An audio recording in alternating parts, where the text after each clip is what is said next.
Section 2, the transportation or importation into any state, territory, or possession of the United States for delivery or use therein of intoxicating liquors in violation of the laws thereof is hereby prohibited. Section 3, this article shall be inoperative unless it shall have been ratified as an amendment to the Constitution by conventions in the several states and provided in the Constitution within 7 years from the date of the submission hereof to the states by the Congress. Amendment 22, passed by Congress March 21st, 1947, ratified for February 27th, 1951. Section 1. No person shall be elected to the office of the president more than twice, and no person who has held the office of president or acted as president for more than 2 years of a term to which some other person was elected president shall be elected to the office of president more than once. But this article shall not apply to any person holding the office of the president when this article was proposed by Congress, and shall not prevent any person who may be holding the office of president or acting as president during the term within this article becomes operative from holding the office of president or acting as president during the remainder of such term. Section 2. This article shall be inoperative unless it have been ratified as an amendment to the Constitution by the legislatures of three-fourths of the several states within 7 years from the date of its submission to the states by the Congress. Amendment 23, passed by Congress June 16th, 1960, ratified March 29th, 1961. Section 1, the district constituting the seat of government of the United States shall appoint in such manner as Congress may direct a number of electors of president and vice president equal to the whole number of senators and representatives in Congress, to which the district would be entitled if it were a state, but in no event more than the least populous state. They shall be in addition to those appointed by the states, but they shall be considered for the purposes of the election of president and vice president to be electors appointed by a state, and they shall meet in the district and perform such duties as provided by the 12th article of amendment. Section 2, the Congress shall have power to enforce this article by appropriate legislation. Amendment 24, passed by Congress August 27th, 1962, ratified January 23rd, 1964. Section 1, the right of citizens of the United States to vote in any primary or other election for president or vice president, for electors for president or vice president, or for senator or for a representative in Congress shall not be denied or abridged by the United States or any state by reason of failure to pay poll tax or other tax. Section 2. The Congress shall have the power to enforce this article by appropriate legislation.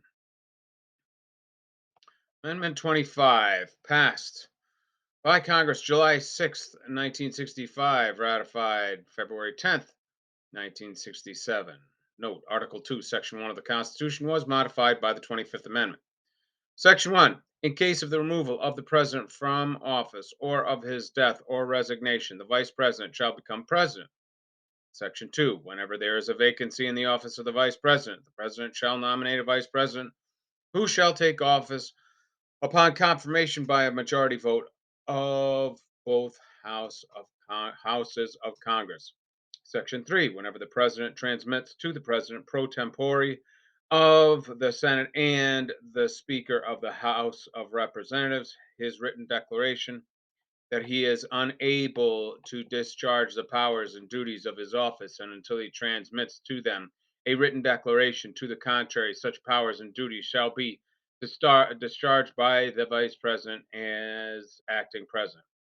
Section 4. Whenever the vice president and a majority of either the principal officers of the executive departments or of such other bodies as Congress may by law provide transmit to the president pro tempore of the Senate and the Speaker of the House of Representatives their written declaration that the president is unable to discharge the powers and duties of his office. The vice president shall immediately assume the powers and duties of the office as acting president. Thereafter, when the president transmits to the president pro tempore of the Senate and the Speaker of the House of Representatives his written declaration that no inability exists, he shall resume the powers and duties of his office unless the vice president and a majority of either the principal officers or the executive department or of such other body as Congress may by law provide transmit within 4 days to the president pro tempore of the Senate and the Speaker of the House of Representatives their written declaration that the President is unable to discharge the powers and duties of his office. Thereupon, Congress shall decide the issue, assembling within 48 hours for that purpose, if not in session. If the Congress, within 21 days after receipt of the letter, written declaration, or if Congress is not in session, within 21 days after Congress is required to assemble, determines by two-thirds vote of both houses that the president is unable to discharge the powers and duties of his office, the vice president shall continue to discharge the same as acting president. Otherwise, the president shall resume the powers and duties of his office. Amendment 26, passed by Congress March 23rd, 1971, ratified July 1st, 1971. Note, Amendment 14, Section 2 of the Constitution was modified by Section 1 of the 26th Amendment. Section 1, the right of the citizens of the United States who are 18 years or older to vote shall not be denied or abridged by the United States by any state on account of age. The Congress, Section 2, the Congress shall have the power to enforce this article by appropriate legislation. Amendment 27, originally proposed September 25th, 1789, ratified May 7th, 1992.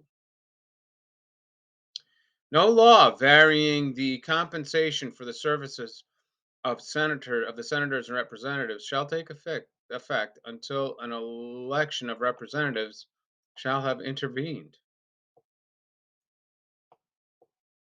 And that's it. Page 19 is actually just kind of a something from the Constitution Heritage Act, which I will not read as it's not part of the official Constitution.